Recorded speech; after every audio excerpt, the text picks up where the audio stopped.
Punjab doctor फिरदौस आशा कवान की खातून assistant commissioner से तलब कलामी, लेकिन बात यहाँ तक पहुँची कैसे, आइए देखते हैं इस वीडियो में। फिरदौस आशा कवान ने सियालकोट के सस्ते रमज़ान बाजार में असिस्टेंट कमिश्नर सोनिया सदफ को सबके सामने डांटना शुरू कर दिया।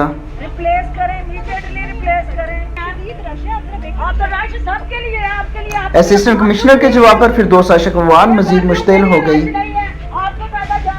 और असिस्टेंट कमिश्नर को तैनात करने वालों को बुरा भला कहने लगी।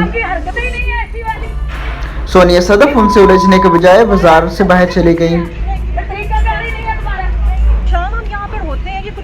असिस्टेंट कमिश्नर सियालकोट सोनिया सदफ का कहना है कोई फ्रूट अगर खराब हो भी गया है तो ह्यूमन एरर को मैडम, वो बस ठीक है, कोई बात नहीं, मैडम को विजिट कंप्लीट करने से फिर हम निकलते हैं। फिरदौस आशा कवान ने तलखी की वजह रमजान बाजार में गैर मियारी और गले सड़े फलों को करार दिया है। मैं अब तक फिरदौस आशा कवान वजीर इत्तलात पंजाब चेक कर रही हूँ।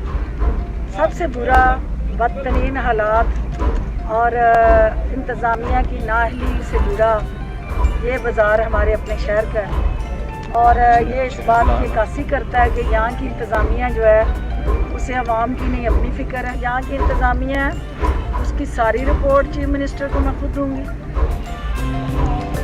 फिरदौस आशा कवान के इस रवैये को चीफ सेक्रेटरी पंजाब ने काबिल मजम्मत करार दिया।